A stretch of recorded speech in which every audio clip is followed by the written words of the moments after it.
whole movie has been made to create negativity, to create hatred for the Muslim community.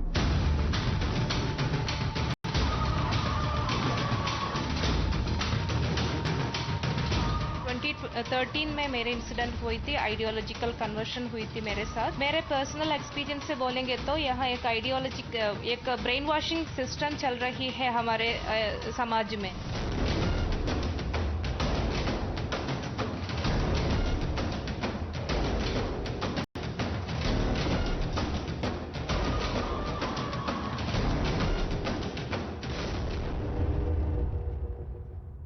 All right, joining us on the show, Shruti O, lifetime worker of Arsha Vidya Samajam, Vipul Shah, producer, and Sudipto Sen, director of the Kerala Story. Shruti, सबसे पहले आपसे पूछूंगी कि ये film release होने के बाद क्या वजह थी कि आपने अपनी स्टोरी लेकर के सामने आई हैं आप?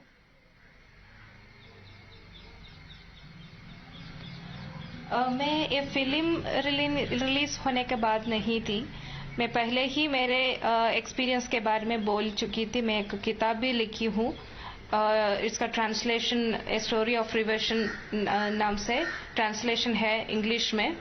और 2013 में मेरे इंसिडेंट हुई थी, आइडियोलॉजिकल कन्वर्शन हुई थी मेरे साथ। It was 10 years back and by 2017 and all, large in a huge way conversion everything was happening here in Kerala. So that time itself I came in front of the media and I declared that I am a victim of ideological conversion. Since then onwards I am speaking about this conversion and all, massive conversion and all. Shruti, tell me this, you use the word ideological conversion. What is ideological conversion? Give us your personal experience. देखिए, हाँ, मेरे personal experience से बोलेंगे तो यहाँ एक brain washing system चल रही है हमारे समाज में, ताकि सवाल पूछकर दूसरे मत के लोगों से सवाल पूछकर कंफ्यूजन करके उन लोगों कंफ्यूज्ड स्टेट में ये इस्लामिक आइडियोलॉजी के लोग कई, not the whole people but some group of people criticising their religion of the victim and the prey, and criticizing in a bad way and generating a type of inferiority complex in their mindset, and later they are injecting their ideology in a way that someone will feel that it is right. In that sense they will inject, and that is how gradually they are brainwashing and taking to the hardcore Islamic concepts, and they are recruiting them, or they are making them to do something against to country, against to family, against to the society, against the peace of the whole world, like that. First tell us about the religion part. What kind of pressure or brainwashing are you talking about vis-a-vis your religion that you personally underwent? देखिए, मेरे साथ ऐसा हुआ था कि मैं तो एक मत के बारे में सोचने वाली लड़की नहीं थी। मेरे ग्रेजुएशन के टाइम थी, मेरे और इस्लाम की इन्फ्लुएंस हो रहा था, तो मैं तो पढ़ाई के और जॉब के और मेरा फोकस थी। तो कॉलेज जाती है पढ़ने के लिए, मगर वहाँ रिलीजन लेकर बात करते थे मेरे सहेलियों, वहाँ से शुरुआत थी। मैं कितनी नेग्लेक्ट करने चाहती थी और ट्राई करती थी, मगर उन लोगों फिर फ्रीक्वेंटली क्वेश्चंस पूछते थे, सवाल पूछते थे मेरे धर्म के बारे में, और सवाल पूछ के मुझे कंफ्यूज कर देते थे, और फिर मेरे धर्म के बारे में क्रिटिसाइज करके मेरे मन में ऐसा एक एहसास हो रहा था कि मैं क्यों ये इस धर्म में पैदा हुई हूँ। ये तो एक अनसिविलाइज्ड बार्बरिक कल्चर होती है हिंदुइज्म, मतलब तो इतनी गंदगी से हिंदुइज्म के बारे में भी बोलते थे उन लोगों ने। तो फिर कई बुक्स और स्पीचेस ऑफ जाकिर नाइक और कई रीजनल प्रीचर्स स्पीचेस वगैरह देने शुरू किए और इस्लाम के बारे में बहुत in a way that I should feel that yeah, it is right, it is similar to my concept of concept regarding God and all. Like that they were interpreting in that way and gradually brainwashing हो रही थी. पहले पहले अच्छे तरह इस्लाम के बारे में बोल रहे थे, फिर जब उनको पता लगा कि मैं एडिक्शन हो रही है मुझे इस्लाम आइडियोलॉजी के ओर, तो उस वक्त उन्होंने इतनी हार्डकोर इस्लामिक कॉन्सेप्ट्स बोल रहे थे कि मैं यहाँ ये दुनिया ये भारत छोड़कर बाहर कई राष्ट्र जाऊं और इस्लाम के लिए अल्लाह के लिए कुछ भी करूं, ऐसे एक माइंडसेट के ओर ले जा रहे थे उन लोगों ने. उतना ब्रेन वॉश हो गई थी मेरी. But why should you have to leave India? I didn't understand that. Why did they tell you to leave India? देखिए ऐसा डायरेक्टली उन्होंने ऐसा बोल नहीं रहे थे कि तुम भारत छोड़ो, भारत से बाहर जाओ, ऐसे करके directly they were not speaking about that, but they were teaching me in conversion centre. मैं कन्वर्शन करने के लिए कन्वर्शन सेंटर गई थी. वहां मुझे ऐसा सिखा रहे थे, इंक्लूडिंग मी, वहां कन्वर्शन होने के लिए आए हुए लड़कियों से ऐसे सिखा रहे थे कि ये भारत हमारा राष्ट्र नहीं है, ये तो काफिर लोगों का, एक तो हिंदू लोगों का राष्ट्र होती है, हम यहाँ इस्लाम फैलाना है, ये तो हम सारी दुनिया हम दारुल इस्लाम बनना है, ऐसे करके बोल रहे थे. हमारा राष्ट्र वो होती है जहाँ मोहम्मद पैदा हुए हैं और उनका खबर है, वहाँ हमारा राष्ट्र होती है, वहाँ हमारा एक होली सिटी होती है, ऐसे करके. तो ताकि सुनने वाले ऐसे सोचे ये काफिर लोगों का समाज और दुनिया वगैरह हमें नहीं चाहिए, यहाँ से दूर जाना है और यहाँ इस्लाम के आइडियोलॉजी स्प्रेड करना है, ऐसे एक सोच आते तरह उन लोगों ने इंटरप्रेट कर रहे थे, डायरेक्ट कर रहे थे. आपने बोला ना कि बहुत बारबैरिक रिलीजन है, बहुत सैवेज है, बहुत वायलेंट है हिंदुइज्म, ऐसा आपको बताया गया. क्या कुछ एग्जाम्पल दिया कि भाई क्यों हिंदुइज्म को वो बारबैरिक कह रहे हैं? हाँ, हिंदुइज्म के बारे में कुछ ऐसे बोल रहे थे कि हिंदू धर्म में मंदिर में फेस्टिवल वगैरह होती है, वो फेस्टिवल क्यों होती है, मतलब मर्द लोगों को और औरतों को मिंगल होने के लिए एक सिचुएशन होती है, वहाँ सेक्सुअल इंटेंशन से जा रहे हैं सब लोग. और आप लोग हिंदू धर्म में तो शिवलिंग को पूजा करते हैं. शिवलिंग क्या होती है, वो तो एक मर्द का ऑर्गन होती है, तो उसको पूजा करने के लिए आप लोग मंदिर क्यों जाते हैं, इसी तरह बोल रहे थे उन लोगों ने. इतने गंदगी से बोल रहे थे कि फ्रीक्वेंटली ऐसे ही सुनकर मुझे शिवलिंग के और नफरत हो रही थी. शिवलिंग देखकर मैं गालियां दे रही थी, बैड वर्ड्स यूज करती थी मैं उस वक्त, जब इस्लामिक आइडियोलॉजी तो इतना मतांतरता मेरे साथ हुई थी उस वक्त. Shruti, stay with me. Let me also. इसमें कंसेप्ट ऑफ गॉड कैसे होती है इसके बारे में क्रिटिसाइज करते थे बहुत बुरे से. Okay, just stay with me.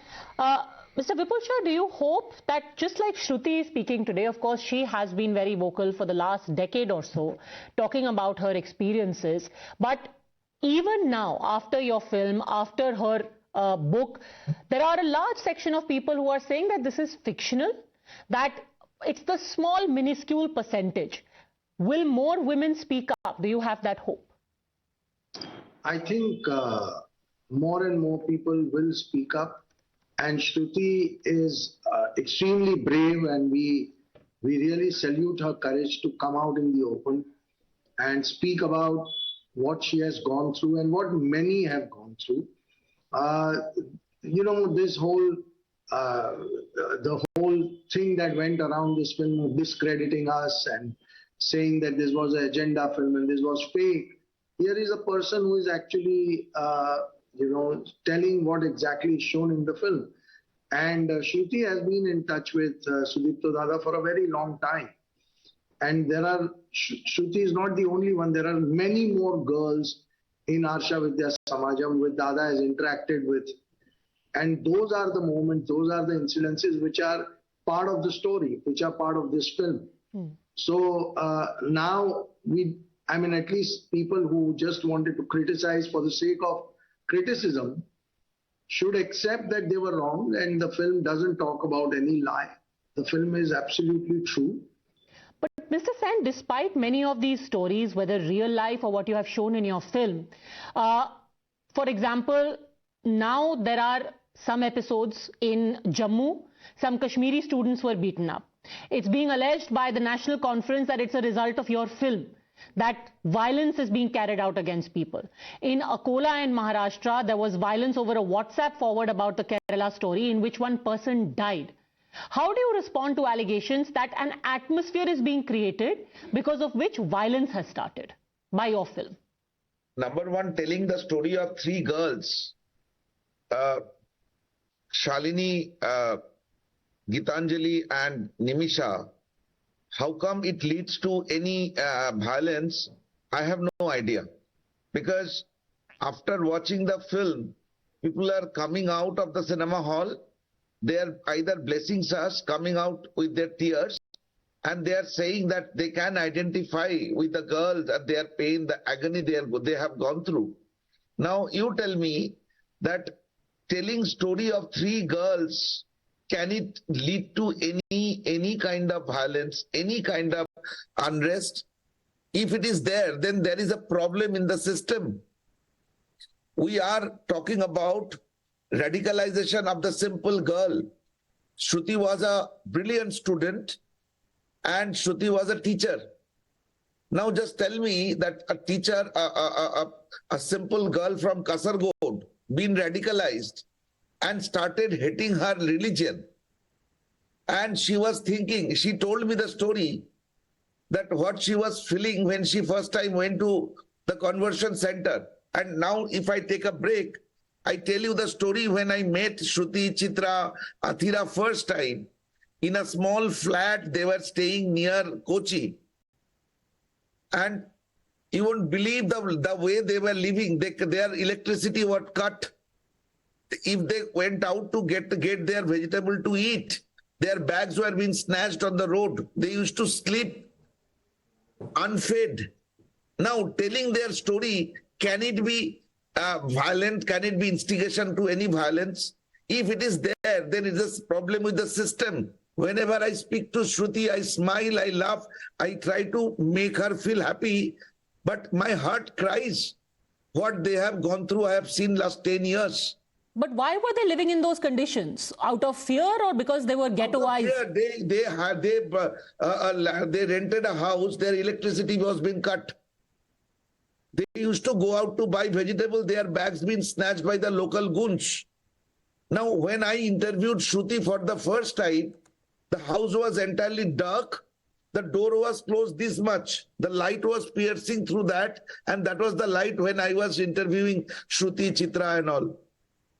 Shruti? Just imagine the light they lead. If you hear Shruti it will not end in a day, in 2 days, in 3 days. You have to hear Shruti speaking for hours. Then you will see the pain these girls been gone through, telling their story. If I think that it is my last film on earth, I'm ready to accept, but I'm happy that me and Bipulji has told the story of these girls. Shruti, were you scared, like Sudipto ji is saying, that you were living in a very small house without electricity, afraid of going out? कभी आपको लगता है कि आपने वापस Hindu religion में आके गलती कर दी because of the kind of atmosphere of fear that you have to live in? कभी भी नहीं, कभी भी मुझे ऐसा एहसास नहीं हुआ कि मैं हिंदुइज्म के ओर आकर मैं गलती की, मैं सही की हूँ। मैं कृतज्ञता से ये बोलने चाहती हूँ उसे, मेरे गुरुजी नहीं होती, गुरुजी आचार्य श्री के आर मनोज जी नहीं होता तो, ये आर्ष विद्या समाजम इंस्टीट्यूशन नहीं होता तो मेरा जिंदगी में जैसा होता, जैसे शालिनी उन्नीकृष्णन को और जो गीतांजलि को हुआ था फिल्म में, ऐसा ही हो जाता था।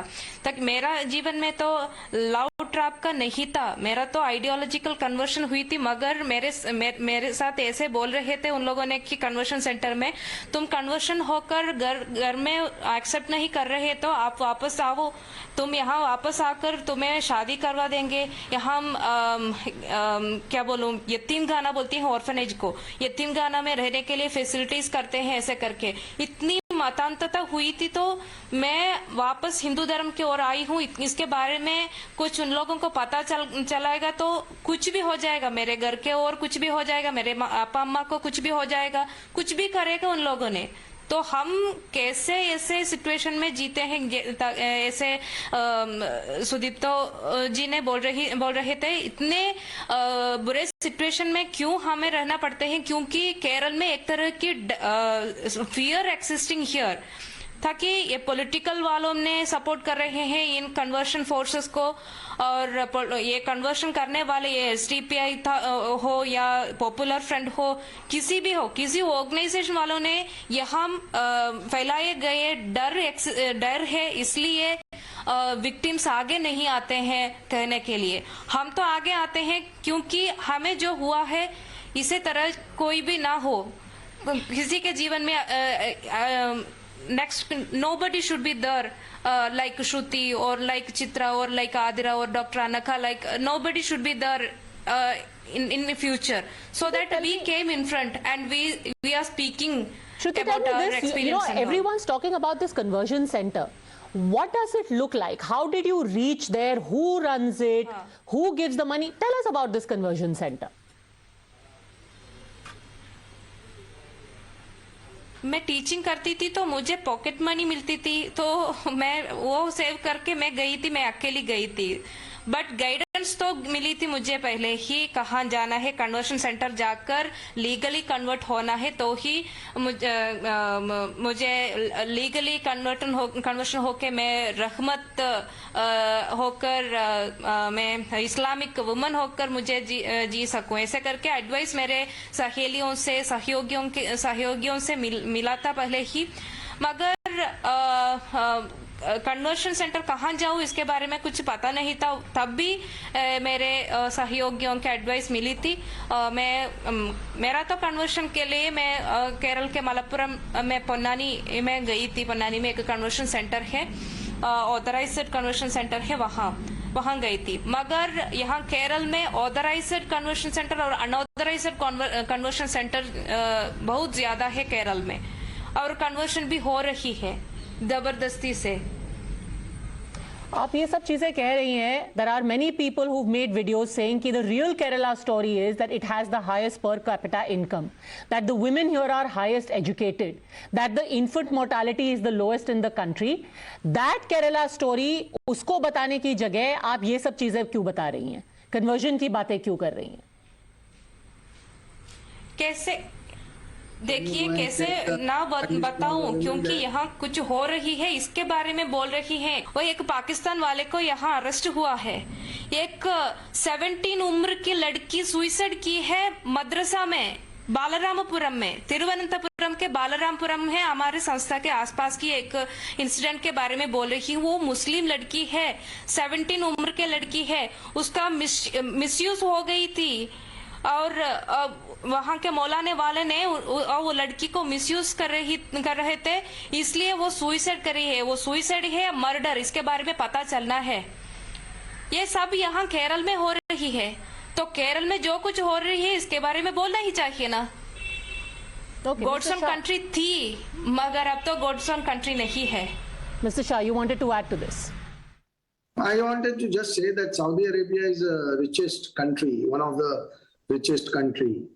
You know the conditions of female there. So this argument is the most stupid argument made by anybody, that just because Kerala has the highest per capita income, this is not happening. There is no correlation. Just because they are rich or they are well-to-do or better than the other parts of the country doesn't mean that this is not happening. And it is sad that they are trying to hide such a big trap with such a big menace, and putting this argument out that, look, we are actually making more money, so don't look at this side of the Kerala. And we've been saying this from the top beginning, that Kerala is a wonderful state but some people are damaging Kerala. I'm shocked that nobody wants to come forward and stop those people and hide behind an argument which is as stupid as this, that we have a per capita income higher than other states of the country. I've never heard more stupid and illogical argument. But there's also, in fact, a greater chorus now for a ban on your film in other states. And the examples being cited are the ones I gave earlier. Look at what happened in Maharashtra. Look at what happened in Jammu. Look at some of the slogans that are being circulated on social media where people are saying Durga bano, Kali bano, burke wali mat bano. The argument is that when this kind of atmosphere gets created, a ban is better.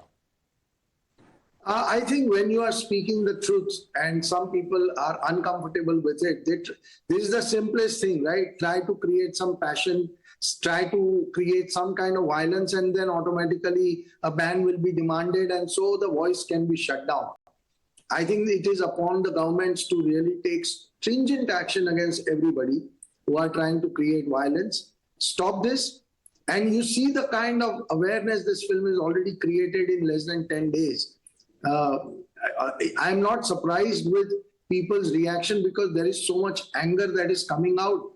When you come to know about something so brutal, you're bound to feel angry. So people are feeling angry, but they are just sloganeering. Nobody is picking up weapons in their hand and coming out on the streets. And we request with folded hands that let this film be discussed rather than getting angry and violent about it. Let's do something which is permanent. Let's solve this problem, because if we are going to get angry and we're going to show our anger in terms of violence, then then the film will go and run into trouble, and then the voice will be muzzled. So if anybody wants to muzzle the voice, they are the ones who are trying to create this violent situation. I'm surprised and I'm shocked that after knowing the truth, I thought more people will come out and say, we are going to end this menace in Kerala. That is what I expect from a civil society, and that is what I expect from mature people.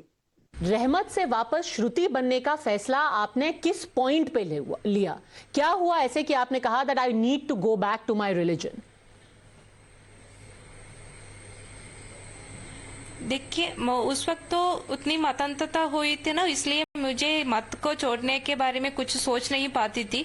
मगर मेरे parents तो police के मदद से वहाँ conversion centre से वापस लाए और कई हिंदू संगठनों के और व्यक्तियों के सहायता से मुझे आर्ष विद्या समाजम की ओर लेकर आए थे। ऐसे लास्ट होप अपा अम्मा को पता नहीं चल रहा था कि क्या करूं और कैसे वापस लाऊं, उतनी जिहाद माइंडसेट हुई थी मेरी। तो यहाँ आर्ष विद्या समाज में आकर आचार्य श्री मनोज जी से 2 घंटे का एक चर्चा होकर हिंदू धर्म के बारे में जो कुछ गलतफहमी मुझे थी और उन लोगों ने फीड किए गए थे, इसके बारे में तो कुछ क्लैरिटी कुछ ज्यादा क्लैरिटी मिला। क्या हो रही थी मेरे साथ और क्यों उन लोगों ने ऐसे कर रहे हैं, कितने सालों से ये कन्वर्शन का मामला यहाँ हो रही है, इसके बारे में सब कुछ रियलिटी पता चल गई। और मेरी मातृधर्म की श्रेष्ठता क्या होती है इसके बारे में क्लासेस मिली मुझे।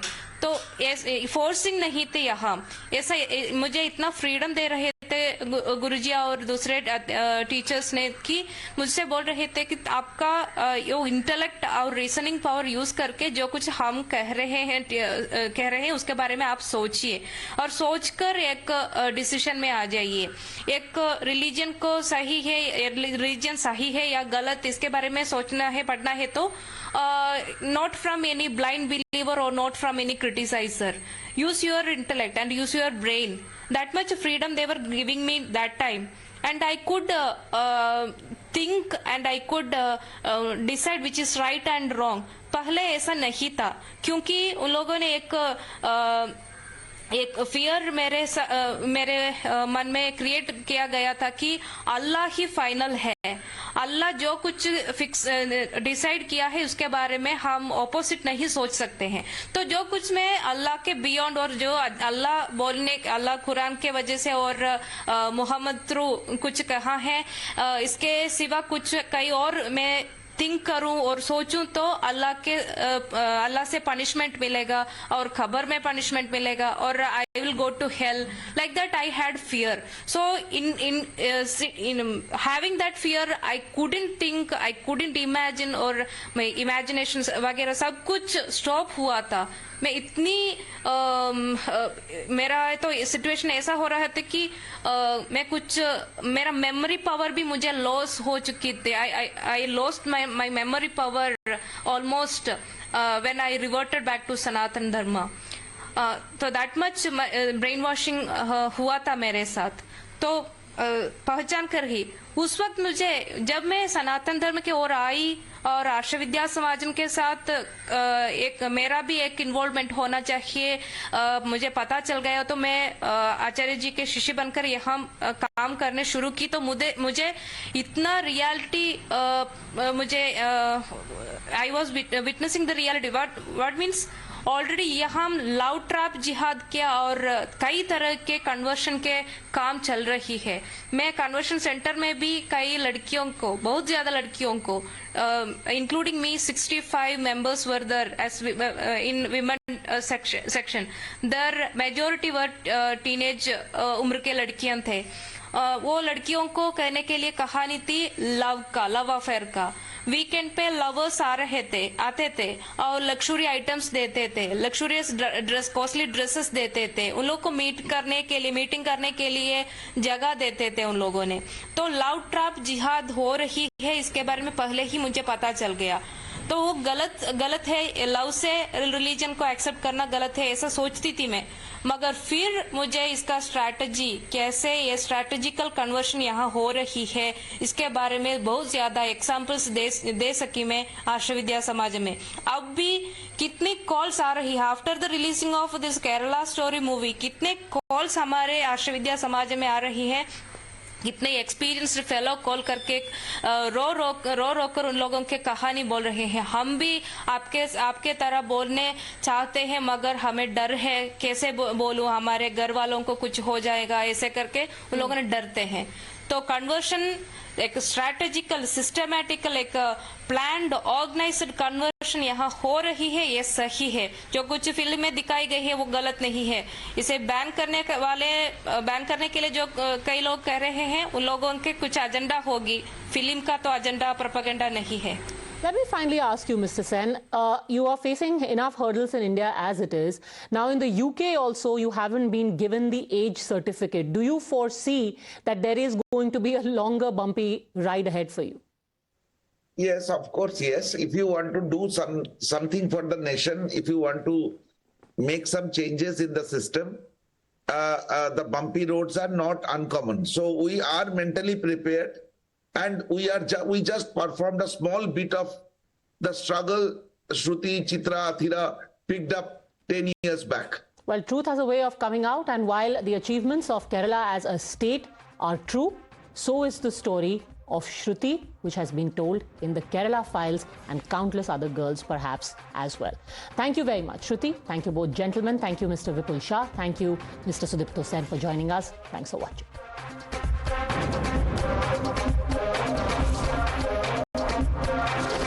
The news